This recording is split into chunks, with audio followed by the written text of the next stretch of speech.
Good morning students. Class 4th subject Hindi पाठ 2 सोने का कलश। प्रिय विद्यार्थियों, हमने इस पाठ को पढ़ा और इसकी बातों को समझा भी, जिसमें हमने यह सीखा कि लोभ और लालच का कहीं भी अंत नहीं है। लोभी और लालची व्यक्ति जीवन में कभी भी सुखी नहीं रह सकता है। जीवन में केवल वही लोग सुखी हैं जो लोग ईमानदार और सच्चे हैं। तो इस पाठ की हमने एक्सरसाइज के जो प्रश्न हैं, प्रश्न उत्तर को भी लिखा, फिर सही गलत का भी प्रश्नों को किया, फिर वाक्यांशों के लिए एक शब्द के बारे में लिखा। फिर आज हम लोग भाषा और व्याकरण के बारे में पढ़ेंगे, सीखेंगे।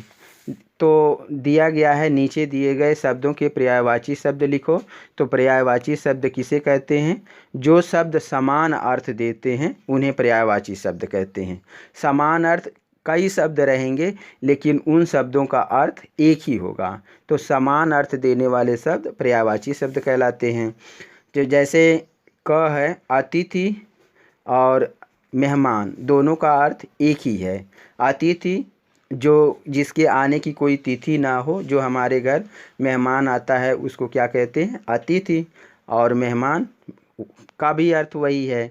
फिर ख किसान कृषक, ग विश्राम आराम, घ वार्तालाप बातचीत, अंग निर्णय फैसला, और च उत्तम सर्वश्रेष्ठ, छ धनी अमीर, ज सोना स्वर्ण।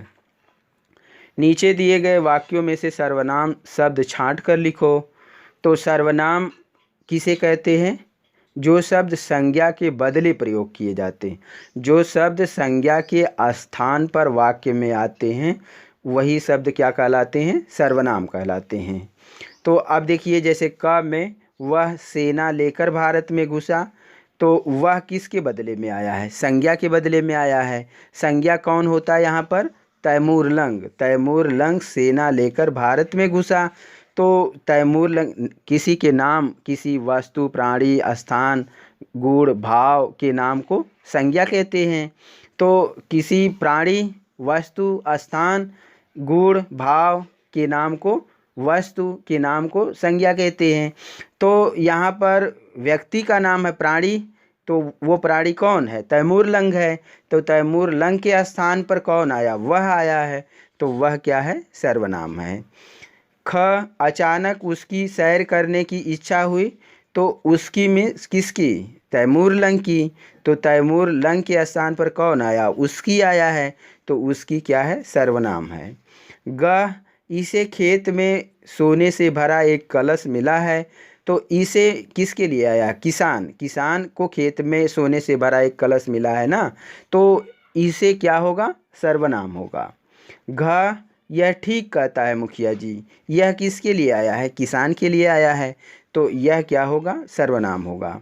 अंग इसे गांव की भलाई के काम में लगाया जाएगा, तो इसे किसको? सोना, जो सोने का कलश था उसके लिए ही तो मुखिया ने कहा कि ये सोने से भरा कलश गांव की भलाई के काम में लगाया जाएगा, तो इसे क्या है? सर्वनाम है। नीचे दिए गए वाक्यों में से प्रश्नवाचक शब्द छांट कर लिखो। प्रश्नवाचक शब्द, तो प्रश्नवाचक शब्द कहते किसे हैं? प्रश्नवाचक शब्द वे शब्द होते हैं जिनसे प्रश्न होने का बोध होता है, जिनसे यह पता चले कि कोई प्रश्न पूछा जा रहा है, या अगर प्रश्न पूछा जा रहा है तो उसका उत्तर, उसके उत्तर के लिए कुछ ना कुछ मिलेगा हमें आंसर। तो क में पूछ रहा है, क्या तैमूर ने भारत को लूटने की योजना बना डाली? तो अब अगर हम क्या को हटा दें तो क्या ये वाक्य इस प्रकार बनेगा, तैमूर ने भारत को लूटने की योजना बना डाली। तो क्या मतलब इसमें कोई प्रश्न पूछा जा रहा है। तो अगर हम ऐसे पूछें, क्या तैमूर ने भारत को लूटने की योजना बना डाली, तो उत्तर में कुछ मिलेगा, हाँ तैमूर ने भारत को लूटने की योजना बना डाली। तो इसमें प्रश्नवाचक शब्द क्या है? क्या। चलते चलते तैमूर कहाँ पहुँच गया?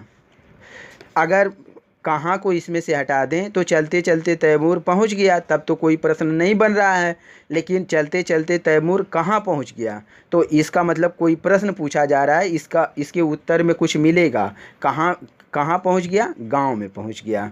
तो ये कहाँ क्या है, प्रश्नवाचक शब्द है। गांव वाले तैमूर को किसके पास ले गए। अब देखिए किसके पास ले गए, इसका उत्तर मिला क्या, मुखिया के पास ले गए। तो किसके इसमें क्या है, प्रश्नवाचक शब्द है। तस्तरी किससे भरी थी, तो तस्तरी भरी थी, तब तो साधारण वाक्य है। किससे भरी थी, तो उसका उत्तर मिल रहा है सोने से भरी थी। तो किससे इसमें क्या है, प्रश्नवाचक शब्द है।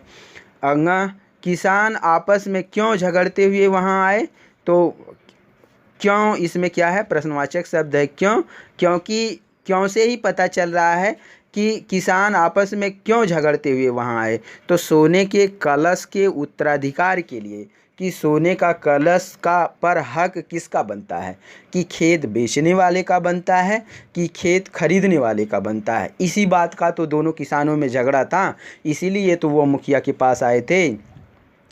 अब क्रियात्मक गतिविधि जो आपको सोच करके लिखना है। लालच सभी बुराइयों की जड़ है, इस विषय पर अनुच्छेद लिखिए। तो अनुच्छेद लिखने के लिए जो पैराग्राफ लिखना है, इसमें वाक्यांश लिखना है, वाक्यों का अंश लिखना है।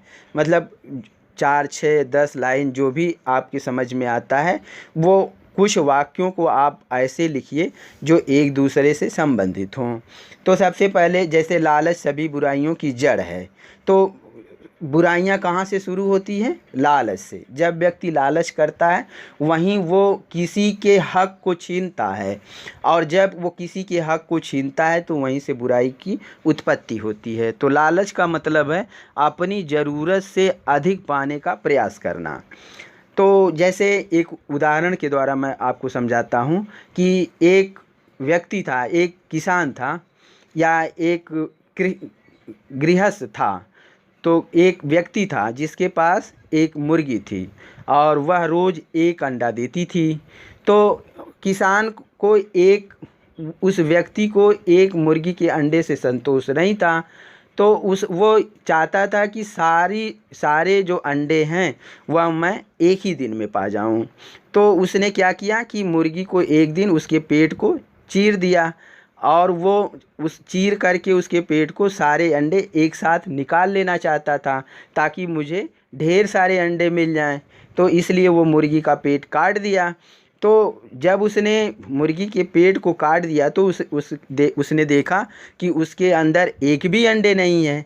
तो अब बुराई हुई ना, ज़्यादा अंडे पाने के लालच में उसने मुर्गी को काट दिया। तो इससे क्या हुआ, बुराई पैदा हुई, और उसने एक मुर्गी की हत्या भी कर दी और उससे कुछ लाभ भी नहीं हुआ। तो उसे जितना मिल रहा था, एक अंडे रोज़ मिल रहे थे, उससे उसको संतोष नहीं था। लोभ और संतोष दोनों एक दूसरे के उल्टा अर्थ देने वाले हैं। तो जो उसे लोभ हो गया था, लालच हुआ, इसलिए बुराई पैदा हुई। तो व्यक्ति को बुराई नहीं करनी चाहिए थी। लोभ नहीं करता तो बुराई नहीं होती। तो इसको आप एक वाक्यांश लिखेंगे जो 8 या 10 लाइन का होगा। इसे आप अपने से सोच करके लिखेंगे। Thank you, have a nice day.